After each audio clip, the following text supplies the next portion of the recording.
It all began on August 1st when a massive Russian convoy was detected. Ukrainian forces wasted no time, deploying FPV drones to strike the tanks.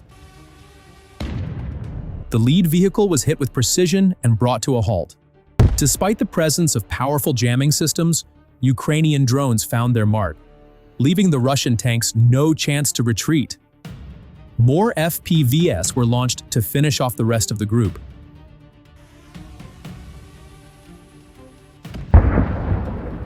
One drone slammed into the engine, sparking a massive fire inside. The second tank was destroyed soon after. The last one tried to flee, but an FPV caught up and struck it.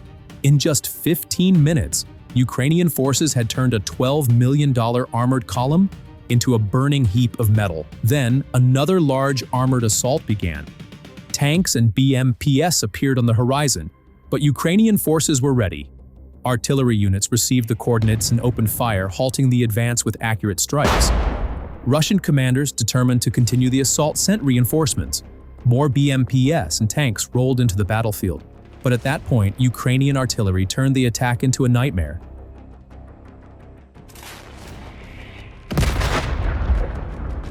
Scoring direct hits that destroyed the first BMP, Ukrainian soldiers gave the Russians no chance to push forward.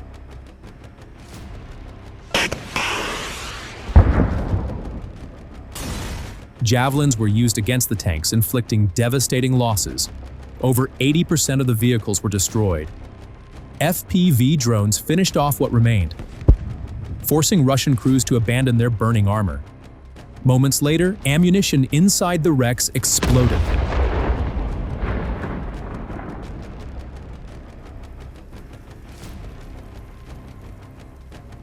While the rest of the column was annihilated by Ukrainian airstrikes and artillery fire.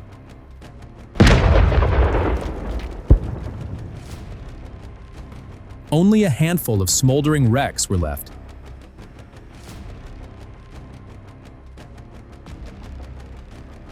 Near Ukrainian positions, 2 Russian armored personnel carriers were spotted. FPV drones were deployed to prevent infantry deployment. The crews abandoned their vehicles, but the drones struck the stationary targets, confirming the destruction. The second APC was also neutralized by drone operators.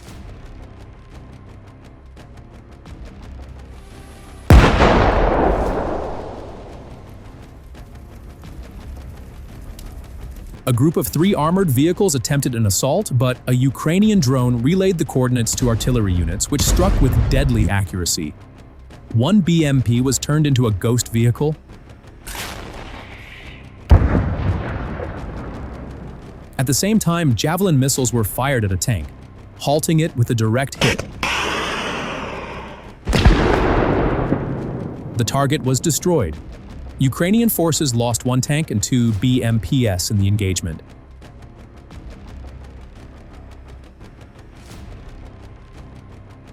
Another Russian BMP charged Ukrainian position. One drone flew straight into the open rear doors, wiping out the vehicle.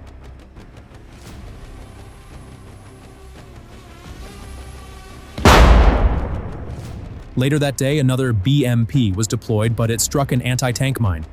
Though it kept moving, FPVs delivered the finishing blow.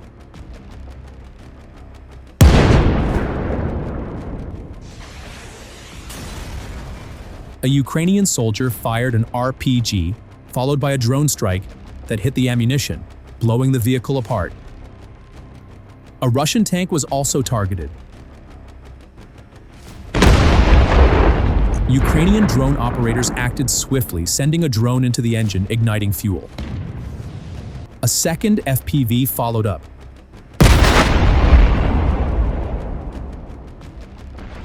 Causing a massive explosion that sent metal fragments flying skyward. The tank was completely destroyed. Intelligence then located a Russian Buk air defense system. Ukrainian HIMARS fired on the coordinates, scoring a direct hit on the ammunition and creating a massive explosion that wiped out the system.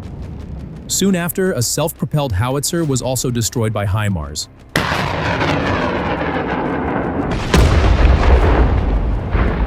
A BM-21 Grad launcher, abandoned by its crew, was struck by Ukrainian aircraft, which dropped bombs directly on the tubes, setting off uncontrolled rocket launches and chain detonations.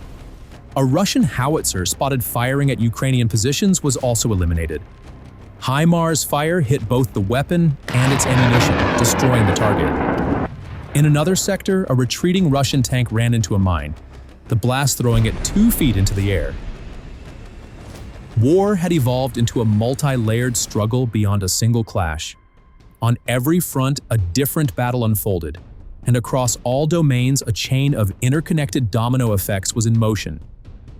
The power of FPV drones on the battlefield extended far beyond destroying armored vehicles. They also targeted the enemy's mobility, logistics, and psychological resilience. This new reality compelled operational planners to adapt. The timing of strikes, coordination of reconnaissance assets, and security of ammunition lines had become just as decisive as sheer firepower. Every link in the logistics chain became a target for attackers. Fuel resupply, spare parts deliveries, ammunition transfers, and technical maintenance all revealed themselves as vulnerable points.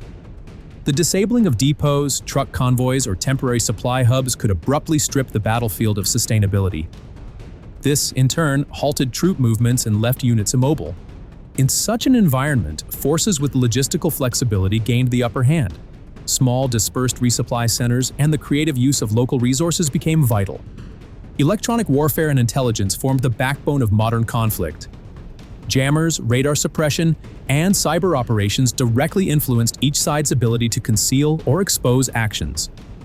The accuracy of target coordinates obtained through intelligence determined the effectiveness of shells and missiles. At the same time, protecting the communication links of unmanned systems was essential to maximize their effectiveness. Reconnaissance data from UAVs accelerated target selection for unmanned weapons, while cyber attacks could disrupt supply chains by targeting logistical software. Air power, though limited, played a critical role. Close air support suppressed enemy positions and reinforced artillery strikes, while high-altitude bombing targeted logistical hubs and ammunition depots.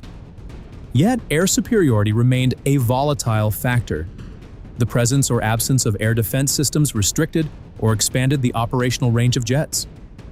Coordination between air and ground assets was therefore indispensable, requiring constant communication to prioritize targets and minimize civilian risks.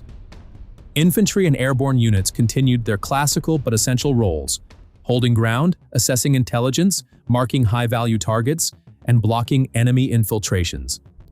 Small infantry elements, synchronized with FPV drones, artillery, and air support, could neutralize targets that once demanded vast resources, now at a fraction of the cost. This illustrated how asymmetric advantages could be applied in the field. The psychological effects proved decisive for both sides. Rapidly destroyed armored columns and unexpected losses created strong impacts both at the front and behind the lines. While successful defenses boosted morale, units shaken by heavy losses often saw declines in motivation, discipline, and operational effectiveness. This psychological dimension was amplified by propaganda and information campaigns. Radio broadcasts, social media posts, and visual recordings turned battlefield maneuvers into strategic narratives designed to sway public opinion. The effects on civilians and infrastructure could not be overlooked. Strikes on logistical hubs and depots disrupted civilian supply chains, leading to shortages in electricity, water, and medical services. This made humanitarian corridors and safe evacuations vital. Meanwhile, environmental damage, fires, fuel leaks, and exploding ammunition stores left long-term scars across wide areas. On the diplomatic front, conflicts grew more complex through the involvement of regional and international actors. Arms supplies, intelligence sharing, and sanctions played major roles in reshaping the balance of power on the ground. Global opinion exerted legal and economic pressure while simultaneously pushing mechanisms to ensure humanitarian aid reached those in need. Training and preparedness became as critical as technology and logistics. Short tactical courses improved coordination among drone operators, artillery crews, and logistics teams. Simulations and real-time assessments allowed rapid lessons to be drawn after each operation. This learning cycle fostered more flexible and adaptive approaches at both the squad and battle group levels. The outcomes could be read in both material and strategic terms. Modern warfare demonstrated that expensive platforms alone do not guarantee victory. The decisive factor lay in the combination of intelligence, electronic warfare, cyber capabilities, logistical flexibility, and morale. The strategic impact of low-cost technologies, particularly unmanned systems when used effectively, has redefined traditional balances of power. Ukrainian forces have maintained high cohesion and motivation, driven by a clear understanding of the strategic objective, the liberation of their territory. In contrast, intercepted communications and drone footage show Russian troops hesitating, arguing over orders, and occasionally abandoning positions after limited contact.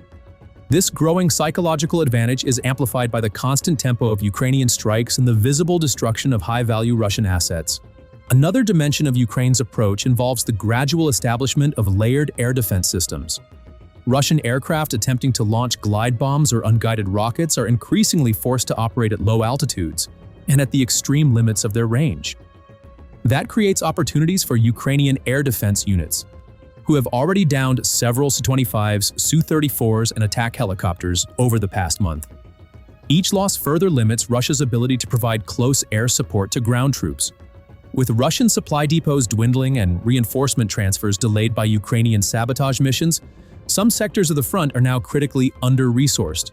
Ukrainian forces take advantage of these gaps by launching surprise local assaults backed by mobile artillery and drone swarms.